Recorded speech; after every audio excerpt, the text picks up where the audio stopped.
The seed stitch is one of my favorite, all-time favorite beginner stitches because it's so simple, but it creates this gorgeous texture. You're gonna love it. Now, before we jump in, I wanna share a cool idea. You can donate your soap sacks locally around where you live. So food pantries, homeless shelters, churches, or any organization that accepts hygiene donations love these. Just attach an unopened bar of soap with each soap sack, and it ends up being a very thoughtful, much needed gift. In fact, these soap sacks with the bar of soap end up flying off the shelf and they can never keep them in stock. So again, awesome to donate. Hi everyone, welcome back to the channel. My name is Tiffany and today we're diving into a quick beginner-friendly project that's as beautiful as it is practical. Say hello to the seed stitch soap sack. Isn't it adorable? This little gem is perfect for keeping your bar of soap off of any surface in your shower, like the little ledge or even off the ground. Oh my gosh. So put the soap in here and then it just kind of drawstrings, hangs like that. Also can be a gentle exfoliator, which is a huge bonus. Plus, it's got this charming rustic farmhouse vibe that I think you're gonna love. So whether you're making this as a gift for yourself, which you should, a gift for a friend, which you should, or even for a greater cause, which you can and probably should. This soap sack's a winner. And let's talk about the yarn. So feel free to experiment with different colors, textures, and something that matches the aesthetic of your bathroom. Today I am using Lily Sugar and Cream yarn in the color Jute, which really brings out that cozy rustic look that I'm going for. But here's what you'll need to get started on this project. A crochet hook. I'm using an I9 5.5 millimeter crochet hook. Some size 4-weight cotton yarn. I've seen 3-weight, 2-weight. We're sticking with the regular 4-weight cotton yarn. Perfect for durability and its absorbency, which we want when it comes to anything working with water. You can use a cotton blend yarn if that's what you have on hand, but I would not use any other fiber for this project. Acrylic yarn, I know someone's gonna ask me, it breaks down over time and it doesn't feel good used as a soap sack. There have been several testimonials. Please just avoid it. A pair of scissors, a measuring tape to make sure that we are on track for dimension, and of course a yarn needle for weaving in those ends. Easy peasy. We're going to begin by chaining a total of 17 chains. So let's go ahead and find the end of our yarn. I'm going to pull from the outside just because it was the easiest to grab. Create your slip knot, attach your crochet hook, and let's go. 1, 2, 3, 4, 5, 6, and there's 17. Here's your chain. Now we're gonna start round 1 by single crocheting in the second chain from our crochet hook. Here we go. And then continue making 1 single crochet stitch in every chain all the way across. You should have a total of 16 single crochet stitches.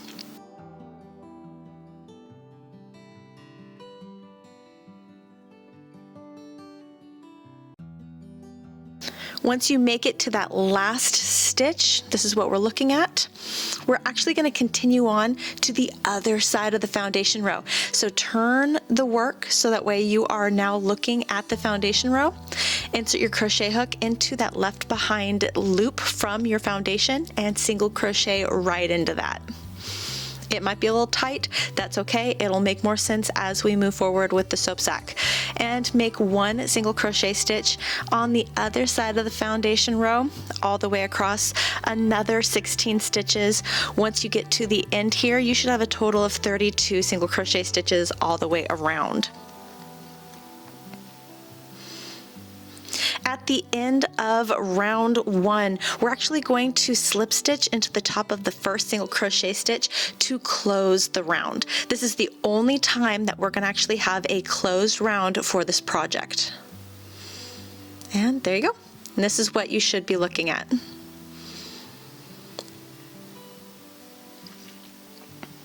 For round 2, begin by chaining 1. Great, single crochet in that first stitch under both loops, and then chain 1, skip the next stitch and single crochet in the following stitch. This is going to be the repeat pattern we're going to be doing. Chain 1, skip 1, single crochet in the next stitch. Chain 1, skip 1 stitch, single crochet in the next stitch. Continue across to the next side, and I'll show you what to do when you get there.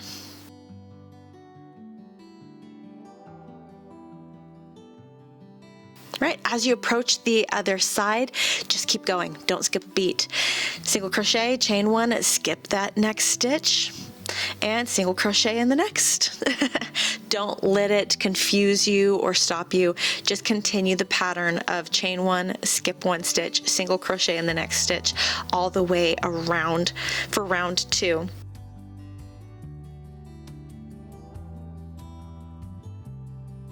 Once you've made it all the way around, we will begin working our continuous rounds as we jump into round 3.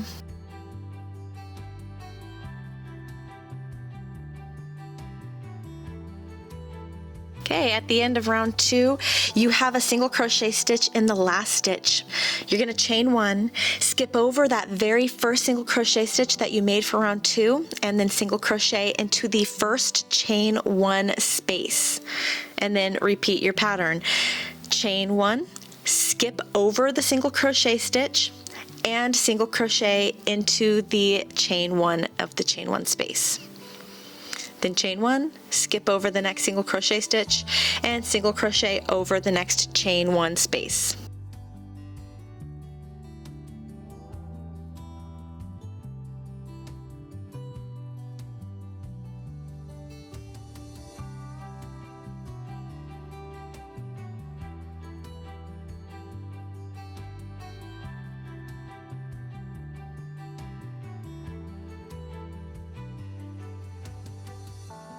The continuous rounds have been started. Now whenever you come across your stitch marker, if you'd like to put a stitch marker into that space right where there's a transition from one round to another, you can, just to see which side of your soap sack is the actual beginning and ending of a round.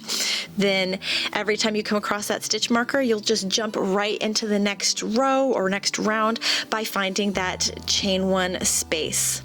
You're going to repeat round 3 for round 4 through the last round. Now, I don't have a specific last round that you will reach. Just keep referring to your measuring tape. You want to keep working your rounds until your work reaches 6 inches in length from the bottom to the top of the soap sack. This is going to depend on your stitch tension and the yarn that you are using. The ideal dimensions for a soap sack laying flat on the table are 4 inches wide and 6 inches long. With some wiggle room, if you go slightly over, it's fine. You want to be able to put a bar of soap inside. Once you've reached the 6-inch dimension, you have the same number of rows on both sides of the soap sack. Continue the pattern until you get to the creased side, and then slip stitch into the side, the chain 1 space. Cut a long enough tail for you to weave in the end and tie off your work. And then go ahead and weave in your end, either now or you can wait until the whole project is complete. Next up, we're making the strap. We're going to chain 35 chains. Feel free to chain more than 35 if you would like a longer strap or less. It's up to you. I'm chaining a total of 35. For row 1, we're going to single crochet in the second chain from our crochet hook and make 1 single crochet stitch in every chain all the way across. There should be a total of 34 stitches in this particular row. Do not join the ends together yet. We need to thread the long cord through the top of our soap sack first.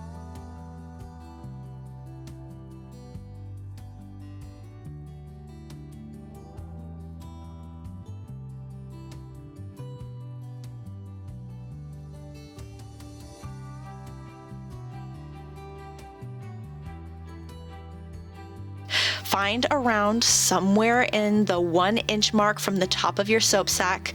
I prefer the second to the fourth round. Here I'm actually going to go ahead and enter into the third round. Insert your cord from the outside to the inside of one of the chain 1 spaces.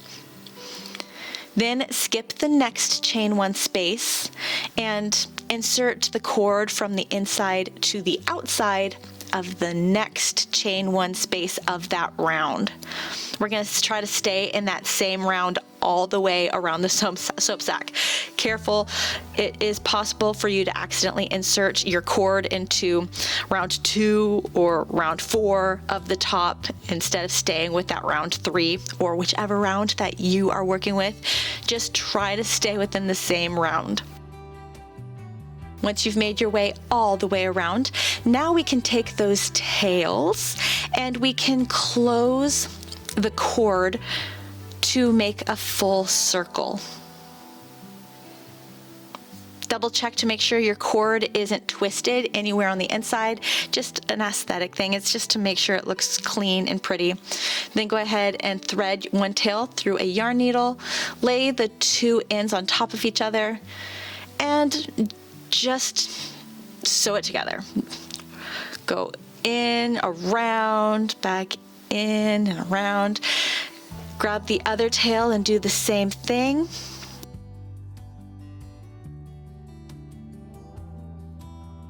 Until there's just enough tail left to tie a knot. Release your yarn needle. I like to make 2 knots with the tails remaining. There's 1. And I was in the middle of making a second, but this is what it'll look like. And you're done. Your very own seed stitch soap sack. How cute is this? Oh my gosh, I love making this pattern. I make it all the time, and I really do hope that you give it a try. I'm telling you, once you start making these, you won't want to stop. They're just so much fun, and they're quick, and they make for that mindless, relaxing project, and they make the perfect gift or donation. So all around, like positive, positive, positive. Love this project. Thank you so much for watching. If you enjoyed this tutorial, don't forget to give this video a thumbs up. It helps me out so much. And hit the subscribe button if you haven't already. I'd love to see your finished soap sacks, so please tag me in any social media posts that you share, or please share with me your experience in making your own soap sack in the comment section below. Happy crocheting, everybody. I'll see you next time. Bye.